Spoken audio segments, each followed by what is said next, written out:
ஆ, பாப்பா பேர் என்னங்கக்கா? எங்கேருந்து வராங்க? என்ன டிபார்ட்மெண்ட் எடுத்திருக்காங்க? எப்படி படிச்சாங்கன்றதெல்லாம் சொல்லுங்க.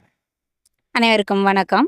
நாங்கள் திருச்சிராப்பள்ளி மாவட்டம் சிறகுகள் பெற்றோர் சங்கத்திலேருந்து வந்திருக்கோம். என்னுடைய பேர் சக்திவேல்மணி. அங்கே நான் ஆசிரியராக ஒர்க் பண்ணுறேன். தன்னார்வலர் ஆசிரியராக இருக்கேன். இவங்க பேர் துர்கா, இவர் பேர் நந்தகுமார். 2 பேரும் டிஎன்பிஎஸ்சி குரூப் 4 எக்ஸாம் எழுதினாங்க. எங்கள் பேரண்ட் அசோசியேஷனுங்கிறது வந்து அந்த குழந்தைகளுக்காக அந்த குழந்தை பெற்றோர்களே நடத்துறது. நார்மல் ஸ்பெஷல் ஸ்கூல் மாதிரி இல்லாமல் பெற்றோர்களே நடத்திட்டு இருக்காங்க. அவங்களுக்குள்ள ஒரு ரெக்கவரேஷன் சென்டர் மாதிரி அடல்ட் குழந்தைகளுக்காக நடத்திக்கிறாங்க. அதில் சும்மா வந்துட்டு போகக்கூடாதுன்னு அவங்களுக்காக வந்து ஒரு ட்ரெயின்டு கொடுத்துட்ருக்காங்க. டிஎன்பிஎஸ்சி, தொழிற்பயிற்சி இந்த மாதிரியெல்லாம் கொடுத்துட்ருக்காங்க. அதில் இந்த குழந்தைகளும் படித்தாங்க.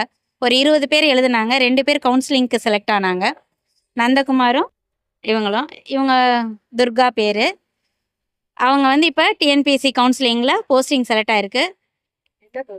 போஸ்டிங் வந்து junior assistant rural development and health சர்வீசஸில் வந்து அவங்களுக்கு கிடச்சிருக்கு. ரொம்ப சந்தோஷமாக இருக்குது.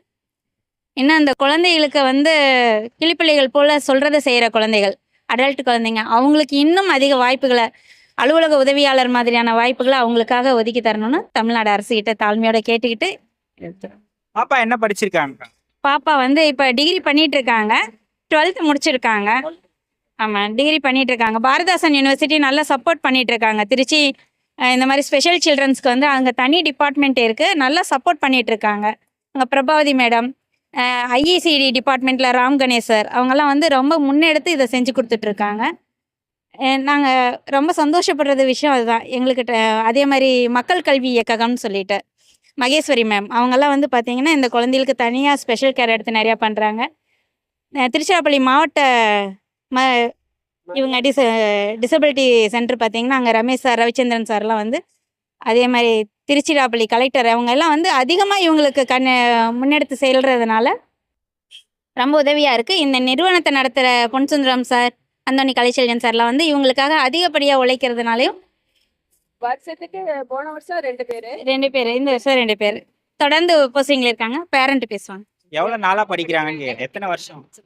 இது 1 இயரா படிக்கிறாங்க. 1 இயரா படிக்கிறது. எப்படி படிப்பாங்க? நம்ம வந்து சொல்லி கொடுத்துட்டே இருக்கணும். விளையாடும் போது, அவங்க உட்காந்து இருக்கும்போது, எல்லா நேரமும் இவங்க வந்து இதில் அனுப்பிடுவாங்க, வாட்ஸ்அப்பில் அனுப்பி விட்ருவாங்க கொஸ்டின் ஆன்சரை. கேட்டுகிட்டே இருப்பாங்க, எந்த நேரம் கேட்டுகிட்டே இருந்துட்டு. ஆடியோ டைப்ல? ஆமாம், ஆடியோ கேட்டுகிட்டே இருப்பாங்க. அதை நம்ம வந்து கொஸ்டின் கேட்கும்போது, விளையாட்டு போல் கேட்கும்போது ஆன்சர் கரெக்டாக பதில் சொல்லுவாங்க. நம்ம தப்பாக சொன்னால் கூட அவங்க கரெக்டாக சொல்லிடுவாங்க. ஃபுல்லாக வந்து கேட்டு கேட்டு சொல்கிறதுல தான். தமிழ் தான் படிச்சாங்களா இல்லை ஆங்கிலமா? தமிழ் வழி கல்வி தான். இப்போ இவங்களுக்கு எக்ஸாம் பேட்டர்ன் இவங்களும் ஓஎம்ஆர்ல தான் எழுதுவாங்களா? இல்லை ஓஎம்ஆர்ல தான் எழுதுவாங்க. இவங்களுக்கு வந்து ஸ்கிரைப் வச்சிருப்பாங்க, உதவியாளர் இருப்பாங்க. ஆமாம், இவங்களுக்கு ஃபாஸ்ட்டாக அதை ரவுண்ட் பண்ண தெரியாது, கரெக்டாக அந்த சர்க்கிள்குள்ளே ரவுண்ட் பண்ண தெரியாதுல்ல. அதனால உதவியாளர் வச்சு அவங்க இது பண்ணுவாங்க, ஹெல்ப் பண்ணுவாங்க. அது யாரை சூஸ் பண்றாங்க? அது கவர்மெண்ட்ல இருந்தே அனுப்புவாங்க. நம்ம செலக்ட் பண்ணுவோம். அந்த கேள்விகளை பொறுத்த வரைக்கும் பார்த்தீங்கன்னா, இந்த குழந்தைகள் வந்து எழுத்து மற்றும் அந்த இது செயல்திறன் வாய்ந்த குழந்தைங்க. கேள்வி திறனும் செயல்திறனும் அதிகமாக இருக்கிற குழந்தைங்க. இவங்க ஆன்சர் பண்ண முடியும். அவங்களுக்கு வந்து என்ன மாதிரி சொல்லித்தரணும் அப்படிங்கிறது வந்து பார்த்திங்கன்னா, திரும்ப திரும்ப கேட்கிற விதமாக சொல்லித்தரணும், அவ்வளோதான். அதை நம்ம வாய்ஸில் வந்து பாடம் நடத்துகிறப்ப எதிரில் உட்கார வச்சு சொல்கிறோம் இல்லைங்களா, கதை மாதிரி சொல்கிறத அப்படியே கையோட ரெக்கார்ட் பண்ணிவிடுவோம். அதை வந்து அவங்களுக்குன்னு ஒரு குரூப் இருக்குது, அதில் போட்டு விட்டுட்டோன்னா வீட்டில் போயிட்டும் உட்காந்து திரும்ப திரும்ப கேட்பாங்க. அதை கேட்குறப்ப அவங்களுக்கு அழகாக பதிவாயிடுது, என்ன மாதிரி சொல்லணும் வைக்கணும். ஆனால் வந்து எழுதுகிறப்ப அவங்களுக்கு கை நடுக்கம், பயம், இதெல்லாம் வந்து புதுசாக ஒருத்தர்கிட்ட போய் கருது இதெல்லாம் இருக்கும். அதனால் அந்த ஓஎம்ஆர் சீட்டில் கரெக்டாக சர்க்கிள்குள்ளே ரவுண்ட் பண்ணுறதுக்கு ஸ்கூல்லேயே என்ன பண்ணுறோம், நாங்கள் ட்ராயிங்கில் வந்து அந்த படத்துக்குள்ளே கலர் பண்ணுறதுக்கு சொல்லி கொடுக்கணும் தான். இருந்தாலும் அந்தளவுக்கு ஃபுல்லாக முடியாது, இதில் லைட்டாக இருந்தாலும் முடியாது இல்லைங்களா. அதுக்காக ஸ்கிரைப் வந்து ஹெல்ப் பண்ணணும். கண்டிப்பாக ஸ்கிரைபோட ஹெல்ப் அதில் மணி நேரம் தான் எக்ஸாம். எங்களுக்கும் எல்லோரும் நார்மல் கேண்டிடேட் போல தான். கொஸ்டின் பேப்பர் அதுதான். இவங்களுக்குன்னு தனிப்பட்ட முறையில் எந்த கொஸ்டின் பேப்பரும் தரது கிடையாது. ஏன்னா இதில் டைம் 1 hour தராங்க. ஏன்னா அவங்க கேட்டு இவங்க ஆன்சர் பண்ணணும். அது இன்னொன்று, இவங்களுக்கு ஆன்சர் தெரிஞ்சாலும் அந்த முழு வார்த்தையை சட்டுன்னு சொல்ல வராது. ஏபிசிடி அந்த ஆன்சர் தெரியும், ஆனால் அது ஏவா பியான்னு மட்டும் சொல்ல தெரியும். அந்த சொல்கிறப்ப சொல்லுவாங்க, அந்த மாதிரி சொல்லுவாங்க. அந்த முழு வார்த்தை தெரிஞ்சாலும் சொல்றது வந்து கொஞ்சம் ஸ்லோ, வார்த்தைகள் வந்து மெதுவாக வரும். அதனால கொஞ்சம் தடுமாறுவாங்க. அதனால அந்த மாதிரி நேரத்துல தான் ஏபிசிஎஸ் எல்லாம் வந்துரும். ஓகே. இப்ப இது ஓகே. மேத்ஸ் எப்படி போட்டு பார்ப்பாங்க இவங்க? அவங்க போட்டு பார்க்கறது இல்ல. அவங்களுக்கு வந்து அதுக்கு ஆன்சரா சொல்ல தெரியாது. அது எல்லாமே கேட்பு திறன் தான். பயிற்சிகள் மூலமா தான். இல்ல சில மேத்ஸ்லாம் போட்டு பார்த்தா தானே ஆன்சர் கொண்டு வர முடியும். அதெல்லாம் கஷ்டமா இருக்கும் இல்லையா அப்ப? அது எப்படி? மேக்ஸுங்கிறது வந்து இவங்களுக்கு அதிகமா முன்னெடுக்கிறது இல்ல தான். ஓரளவுக்கு. இவங்களோட கட் ஆஃப்க்கு அது தேவைப்படுறது இல்ல. இவங்களுக்கு வந்து இல்ல டிஎன்பிஎஸ்சில மேக்ஸ் வரும். ஓகே.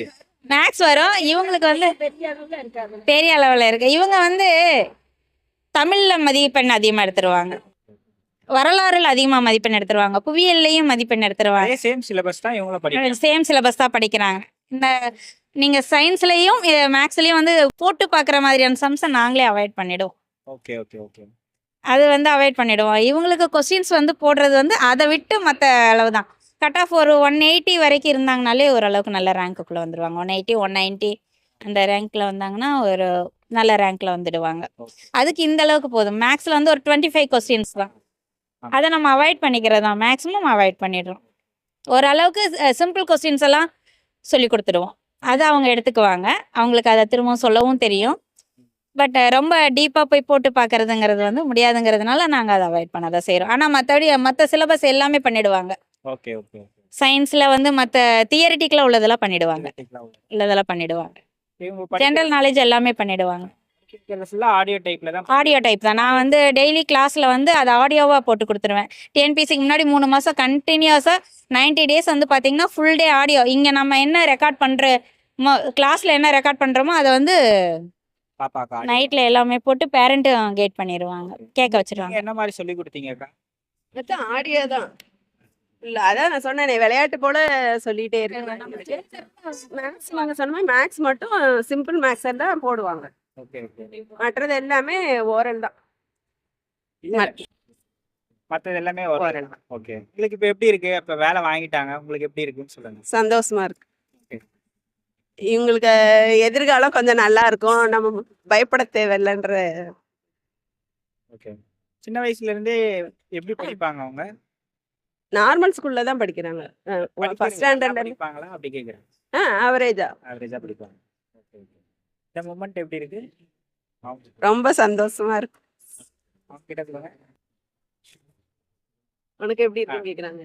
ரொம்ப ரொம்ப சந்தோஷமா இருக்கு. அம்மா இல்லலாம் நான் இல்லை. இந்த மாதிரி நிறைய பேர் படிக்கிறாங்க, அவங்களுக்கு ஏதாவது சொல்லுங்க. பாரு நிறைய பேர் முன்ன மாதிரி இல்லை. விழிப்புணர்வு அதிகமாக இருக்குது. 1% கோட்டான் கவர்மெண்ட் கொடுத்ததுலேருந்து ரொம்ப சந்தோஷமாக இருக்குது. இன்னொன்று வந்து இது வரைக்கும் இல்லாமல் ஒரு சிஎம் வந்து மாற்றுத்திறனாளிகள் நலத்துறையை கையில் எடுத்திருக்கிறது மிகப்பெரிய ஒரு விஷயமாகவும் சந்தோஷமாகவும் இருக்குது. அது எடுத்ததுனால இந்த 5 வருஷத்தில் பார்த்திங்கன்னா அவங்களுக்கான நலத்திட்டங்கள் அதிகப்படுத்தப்பட்டிருக்கு. அவங்கள பற்றின பார்வைகள் அதிகமாக இருக்குது. ஆனால் நாங்கள் என்ன கேட்குறோன்னா ஜென்ரலாக இல்லாமல் இப்போ பார்வையற்றவர்களாக இருந்தாலும் உணர்வுகள் இருக்கும். சரி தப்பு தெரியும். கை கால் இல்லாதவங்களுக்கும் சரி தப்பு தெரியும். சரி தப்பு தெரியாத அந்த குழந்தைகளுக்கு இன்னும் அதிகமான ஒரு விஷயங்களை முன்னெடுத்து செல்லணும். தனி அக்கறைகள் தேவைப்படுது. இன்னொன்று பார்த்தீங்கன்னா ஸ்பெஷல் சில்ட்ரன்றாங்க. அவங்களுக்கு வேலை திறன்கள் அதிகம். சொல்கிறத பிக்சர் பர்ஃபெக்டாக செய்ய முடியும். அப்படிங்கிறதுனால அலுவலக உதவியாளர் வேலைகள் அனைத்து டிபார்ட்மெண்ட்லேயும் அலுவலக உதவியாளர் வேலைகளை கொடுத்தா இல்லை அவங்களோட பேரண்ட்டுக்கு, ஏன்னா இவங்கள பார்த்துக்கிறதுனால அவங்க எந்த வேலைகளுக்கு போக முடியாது, தனியாக ஒரு வருமானம் தேட முடியாது.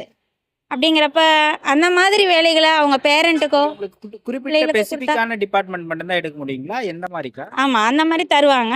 இன்டெலெக்சுவல் டிசபிலிட்டிக்குன்னு அந்த குறிப்பிட்ட டிபார்ட்மெண்ட்ஸ் தருவாங்க. அங்கே இருக்கிறவங்க ஓரளவுக்கு கோஆப்ரேட் பண்ணால் நல்லபடியாக வேலை பார்க்கவும் முடியும் அவங்களால. இன்னும் கொஞ்சம் டீப்பாக இருக்கவங்க ரொம்ப 75% மேலே வேலைக்கு போக முடியாமல் வீட்டில் இருக்க முடியிற குழந்தைகளுக்கு பெற்றோர்களும் வீட்டில் தான் இருந்தாலும் குழந்தைகளும் வீட்டில் தான் இருக்கணும். வருமானமும் இருக்காது. அந்த குழந்தைகளோட பெற்றோர்களுக்காவது குறைஞ்சபட்சம் இல்லை சிப்ளிங்ஸ்க்காவது அந்த வேலைகளை கொடுக்க முயற்சி செஞ்சால் இன்னும் அவங்களோட குடும்ப வாழ்வாதாரங்கள் வந்து காப்பாற்றப்படும். அட்லீஸ்ட் சிப்ளிங்ஸ் வந்து அந்த குழந்தைகளை பிற்காலத்தில் பார்த்துக்கலாம் அப்படிங்கிற ஒரு தைரியத்துக்கு வர வாய்ப்பு இருக்கு. துர்கா வயசு 24. 24. எங்கள் ஸ்கூலில் பார்த்தீங்கன்னா மேக்ஸிமம் 25 இயர்ஸ்க்கு மேலே தான் 8th 10th 12th எல்லாம் படிக்க வச்சிட்ருக்கோம். எல்லாம் 40 இயர்ஸ் குழந்தையெல்லாம் வந்து 10th எழுதிட்டு இருக்காங்க. இப்போ போன வருஷம் வந்தவங்களில் வந்து 35 வயசு 20 வயசு அந்த மாதிரிலாம் வந்து எடுத்திருக்காங்க. எல்லாருமே அடல்ட்டு தான். Thank you very much. நன்றி. தேங்க்யூ. தேங்க்யூ.